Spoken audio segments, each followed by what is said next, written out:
Hi, welcome back to our channel. Hi. I'm Sarah. I'm Yvette. And today we're going to be talking to you about how to do London. So let's get started. First things first, we're going to talk to you about money. So as most of you know, England uses the pound. And the pound right now, at this time that we're filming this video, has a higher value than the dollar in the US as well as the euro in the rest of Europe. Yeah, so for London, I would suggest starting out with about 50 to 100 pounds, taking it in cash, so you need to order it before going.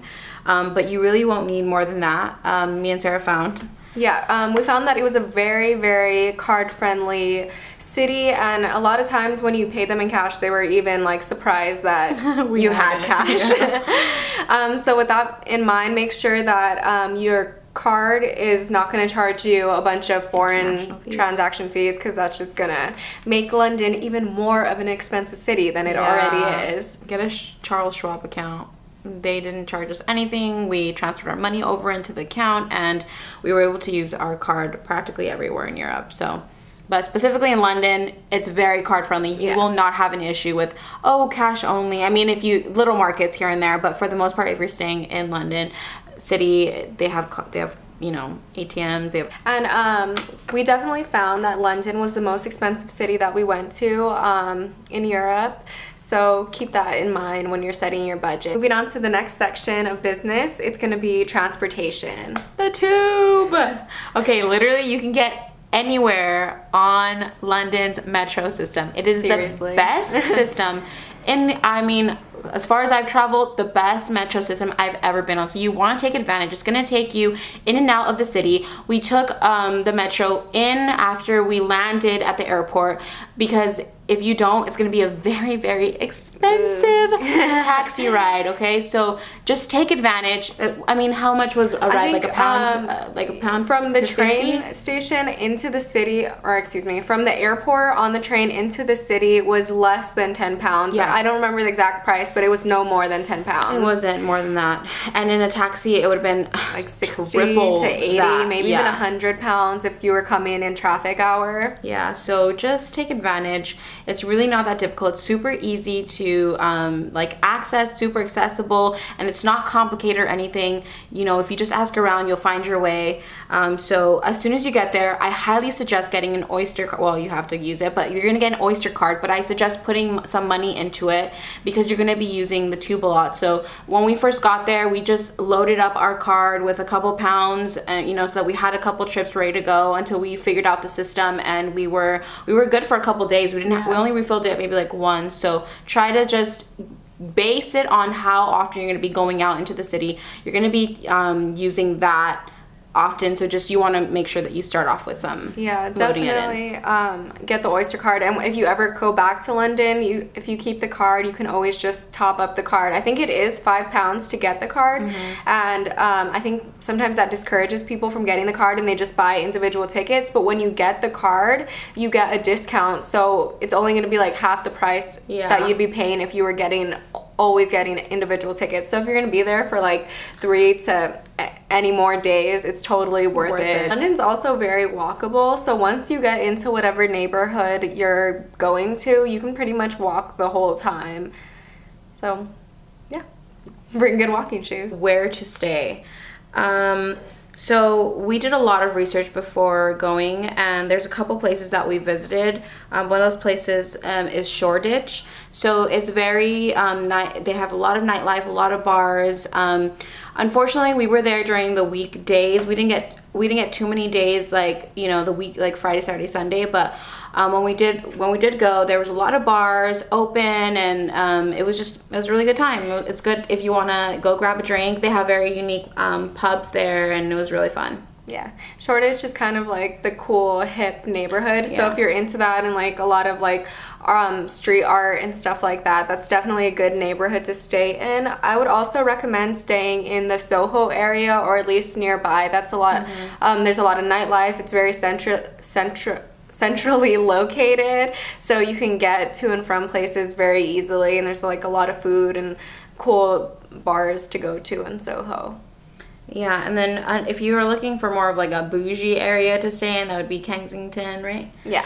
And it's just it's still really like nightlife friendly and stuff, but it's just a little bit more bougie. So it just depends on basically what you're going for and your budget as well. If you can, afford to stay there. It's a really nice area. Last neighborhood we're going to recommend to you is called Camden Town. It's actually where Amy Winehouse used to live. It's also a really cool, hip neighborhood. They have, I've heard, we didn't get to go, but they have like a really popular street market there and stuff like that. So if you're looking for something like very like hip and cool and like young, I guess, Camden Town and Shoreditch would be the two that I would recommend. The must-sees of London. Tower of London, you just have to go see it. My favorite part of it was the crown jewels, so you're gonna see all of the history of London, the kings, the queens. It's super, super cool. You want to make sure that you take your student ID. I would recommend the London Eye for sure. That was one of my favorite things that I did. It is pretty pricey, but it's definitely worth it. And try to go during the sunset because it's so pretty, or at least when the sun is going down. Honestly, it was really, really beautiful. So yeah, loved was the V&A Museum. That's a really cool museum. A lot of the museums in London are actually free, so if you're on a tight budget, you should look into that and try to head to some of those places. The ones that are free, yeah. Another must-see is for sure the Buckingham Palace. You just have to see it. We really didn't spend a lot of time there. It wasn't our favorite. It wasn't our favorite place, to be honest with you. But it's, again, one of those things that you just have to go see when you're in London. And you're not going to spend a lot of time there. They're not going to let you in. So you're just going to go outside, take a picture, and pretty much you're done seeing it. So I would definitely recommend going and seeing a show on the West End. Yes. You can try to find, I know that there's a place called Tickets that if you go there the day of, you can get some really good prices. We actually just found the show that we wanted and checked online, and there was tickets, I think, for £25, so that was okay for us. But yeah, I think it's a really cool experience, especially if you're into theater and musicals and stuff like that. And then when you're by the London Eye, make sure that you just walk on over to Westminster Abbey because it's super close by. It's beautiful, beautiful church, and you just obviously also a lot of history behind it. So you just want to make sure that when you go to the London Eye, take advantage, just walk down the street. It's super close by, and take a look at Westminster Abbey. And this one that I'm going to say next is actually a neighborhood. It's called Notting Hill, and I'm sure you've seen pictures or seen the movie. But the pictures are a bunch of really, really colorful shops and houses. So if you want to do like a photo shoot or just enjoy beautiful scenery, I would definitely recommend going to Notting Hill area and checking that out. Yeah, it's super Instagrammable. If you just hashtag Notting Hill, you'll see what we're talking about. Hyde Park, Sarah and I, one day, the weather was nice in London and it was about 75 degrees out. And the sun was actually out. So you saw everyone outside in the park. You saw a lot of people without their shirts sunbathing because that is hot for people that live in London. I highly suggest seeing Hyde Park. It's absolutely beautiful if you like nature, if you like parks in general, if you want to walk around. It was absolutely beautiful. So. And now we're going to talk about food. I mean, this is the most exciting topic that we can get into. I know that this is what you've been waiting for. This is why, people. This is the whole point of the video, is the food recommendations. Are you ready? All right, we're ready. They're ready. They're ready. I think they're ready for it. All right, you go first. Okay, we're gonna start with, this is a must-do in London and England in general. It's the afternoon tea. Tea time. So good. I mean, what else is there to do? Nothing is more British. Don't do anything other than have tea in London, okay? Yeah. Once you've done that, you could just go home. It was just an experience. I know. You're done. After you have the tea, you're done. I know you will be done because it is so good.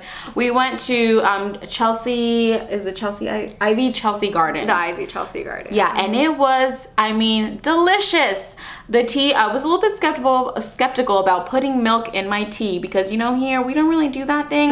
But surprisingly, it was absolutely delicious. I highly recommend. Just give it a try. If you don't like it, oh well, at least you tried it, okay? But it was so good. And they had little tea sandwiches and scones. Oh my gosh, the scones. With fresh made jam and clotted cream. Oh my gosh, so good. the scone and was desserts. so good. Yeah, so they give you like this little tower and you're gonna just see all the goodness and you're gonna be like, what the heck? Beautiful. It's absolutely incredible. It was so much fun. You should definitely do that. You're gonna feel like you're in Downton Abbey. Yeah, it was so good. Okay, we could move on now. I think we've experienced it enough. Yeah, it was so good. Okay, Nando's. Oh my gosh, when you're in London, you have to go to Nando's. And it'll be hard to miss. They're like on almost every other block. It's like Portuguese, African, peri-peri chicken. Yes. Peri-peri is like the seasoning that Nando's does, okay? But it is delicious. I mean, you have to get the chicken, obviously. They give you sides. Get the rice. Get the mashed potatoes. It's delicious. And get, what is it, spicy jam? Yeah, they had like a chili jam. That was chili jam. Amazing. Oh, it was so good. Life-changing. Then you also have to eat Indian food. I don't know if you guys know this, but our little British friends, they didn't just colonize us. They also colonized India. And in that process, they brought back a lot of delicious Indian food. Yes, that is the plus, is that London has some of the best Indian food I've ever tried in my entire life. If you are in London, we highly recommend this place called Dishoom. It was so good. It was delicious. Obviously, any Indian food that you know, an Indian food place that you go to there is going to be just authentic and good, but we specifically found this recommendation from our own research, and so we're recommending it to you. Go try it. It's so good. The wait is sometimes a little bit long, but I promise you that it is absolutely worth it. Some of the best Indian food I've ever had in my life. And there's a few locations, so you'll be able to find one close to wherever you're staying. And if you want to beat the crowd, we went for dinner, and there was a long line for dinner. But I heard the host saying that it's open all day, so if you came in any time before like 4 or 5 p.m., there's no way. Not as busy, so take that into consideration. I could talk about food all day. And then the pub food. Oh, the pub food. You would think that it wouldn't be good, being that it's a pub or a bar, but it's actually delicious, and that's where you can get some of the best traditional British food. Absolutely. So the fish and chips, that is a must. I mean, any pub you go to, it is just so good. The fried food, especially after a couple of drinks, that fried food tastes amazing. Yeah. And then Sarah had a meat pie. So tell them how that was. It was really good. I mean, these are things you definitely have to try. Maybe not eat all the time because they're very, very, very heavy, but you definitely need to have the pub food experience. Yeah, definitely. And you want to be going to the pubs around. You'll see it in their culture in general. After about like 4 or 5 o'clock, you're going to see a lot of people out, go socialize, go have fun. A lot of people after work, they just go grab a drink. Everyone hangs out outside at the pub. That's something I can get behind here. You know, if everybody just got out of work and went straight to the bar, they'd be all for it. But that's literally what they do, and it's so cool. We'd be walking out when I would be like, why are there so many people out? Oh, everyone's at the pub. Everyone just got out of work. Oh, it's that time of the hour. For their after work drink at the local pub. And it's so cool. It's so much fun. So you want to experience that. Go to the pubs wherever you are. There's pubs all over the city. It's just a thing to do. That go on a pub crawl. If you're staying at a hostel, go and find out when the pub crawls are. Yeah, and just a thing to keep in mind is that nightlife ends pretty early in London. So if you're looking to go out, the pubs close super early. Bars are open a little bit longer, but everything is closed by like 1 or 2 a.m. So if you are trying to go out, start really early. Start with that after work drink flow of people. Go out at 5 or 6 Go p.m. then, because by like 11 o'clock, everyone Things are gonna be really mellow. Dead. Yeah. So don't be like us. We're like, oh, 10 p.m. Like where's the party? No, girl. We got there and they were kicking us out, and we're like, what? Why? Yeah. So be aware of that. Be aware. Our last tip is going to be that if you are going on to Paris from London, like we did, we suggest that you take the Eurostar train. It's super easy. You don't have to go through that hassle of going to an airport and like all of that. You know how airports are. And it's super affordable, like she said, and it's pretty quick. I think it was like an hour and a half, 2-hour fast train to Paris. Yeah. And it leaves you right in the middle of the city, so the same thing. Like, you don't have to go through the airport again and take like an hour-long train just to get into the city. So it's really quick, and yeah. Hopefully you enjoyed our London guide. If you have any questions, concerns, comments, go ahead and comment down below. If you want any specific recommendations on, anything in general, go ahead and ask us as well. Yeah, and if you're liking these videos, be sure to subscribe because we're gonna make a bunch more. So stay tuned. Yes, bye.